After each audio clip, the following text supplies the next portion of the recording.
वाराणसी में सरदार सेना व किसानों ने मिलकर छत्रपति शिवाजी महाराज की मनाई जयंती। देखिए हमारे संवाददाता ओम प्रकाश पटेल की रिपोर्ट।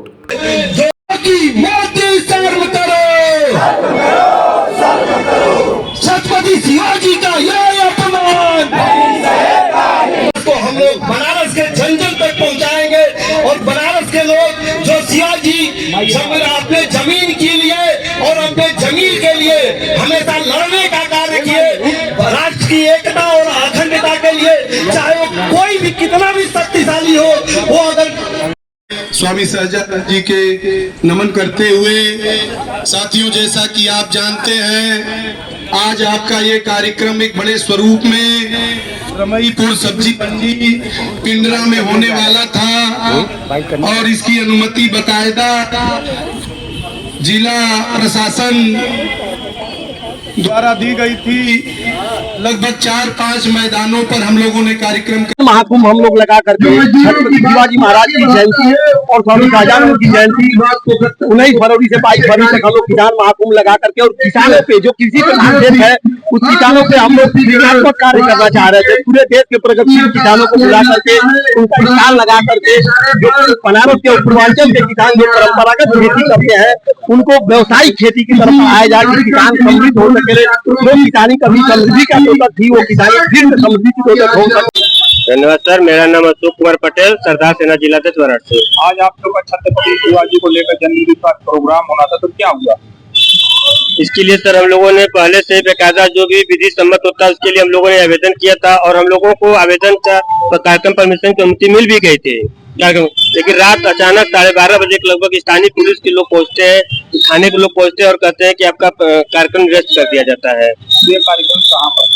यह कार्यक्रम हम लोग रमईपुर में करने वाले थे, किसान सब्जी मंडी में। वहाँ के मंडी परिषद की जो समिति थी वो भी अपना परमिशन हम लोगों को दे चुकी थी, पूरी तैयारी चल रही थी, टेंट का काम भी हो रहा था, आधा से अधिक काम भी हो चुका था। लेकिन अचानक में स्थानीय पुलिस के लोग पहुंचते हैं और कहते हैं कि फोर्स की अनुपलब्धता के कारण यह कार्यक्रम रद्द किया जाता है। क्या लगता है आपको कि किस वजह से कार्यक्रम निरस्त किया गया है? सर एकदम स्पष्ट रूप से जब उनसे बात किया गया तो एकदम स्पष्ट रूप से यही लगा कि यह जो पुलिस प्रशासन थी भाजपा नेताओं के दबाव में तो ऐसे हिंदवी जो जमीन पर रहने वाले लोगों का साम्राज्य उन्होंने निर्माण किया। मोदी अमेरिका जाके ये बोलते हैं कि वसुधैव कुटुंबकम, अडानी बोला तो वसुधैव कुटुंबकम और किसान बोला तो पाबंदी। ये कहाँ का वसुधैव कुटुंबकम है?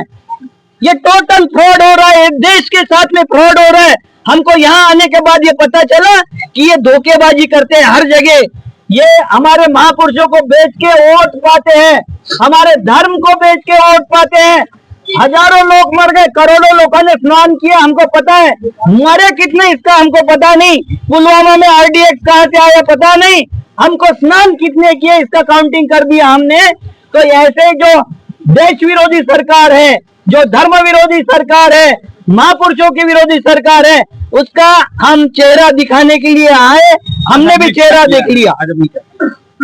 आज हम प्रतीकात्मक यहाँ पूजन किया क्योंकि हमको करने नहीं दिया। महाकुंभ का हम अर्थ समझाने वाले थे, महाकुंभ समझा ही नहीं किसी को। महाकुंभ ये शैव परंपरा का कुंभ था, जहाँ हमको अमृत मिलता था, जहाँ हमको अच्छी मेडिसिन देते थे, जहाँ हमको अच्छी योगासन देते थे, जहाँ हमको अच्छे बीज और फसल की विधि देते थे। वो सारे गिरी कंदराओं से आके साधु सन्यासी वो देते थे। आज महाकुंभ का रूपांतरण हो गया। किसकी आंखें कितनी बड़ी है, मोनालिसा कौन है, IIT बाबा कौन है, किसकी उंगल कितनी लंबी है, किसने हाथ ऊपर किया, किसके चेले कितने हैं, किसके लोग कितने हैं, फॉलोअर कितने हैं, किसके पास में कितनी गाड़ियां हैं। ये हमारे लिए अमृत तो नहीं है, ये हमारे लिए समाज के लिए विष है। हम ये बताना चाहते हैं किसान महाकुंभ के नाम से कि कुंभ किसानों की धरोहर था।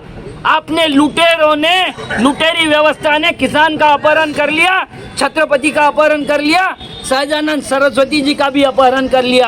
क्यों? क्योंकि इनके पास में दिखाने के लिए इनके बाप नहीं है। ये गोडसे के नाम से वोट नहीं मांग सकते, ये गोलवलकर के नाम से, सावरकर के नाम से वोट नहीं मांग सकते। ये कभी गांधी के नाम से मांगते, कभी सरदार पटेल के नाम से मांगते। कभी भगत सिंह के नाम से मांगते हैं, बाला साहब ठाकरे के नाम से मांगते हैं, अपने बाप के नाम से क्यों नहीं मांगते? क्योंकि इनका बाप असली नहीं है, इनका DNA असली नहीं है। ये दिखाने के लिए हम ये प्रोग्राम कर रहे थे।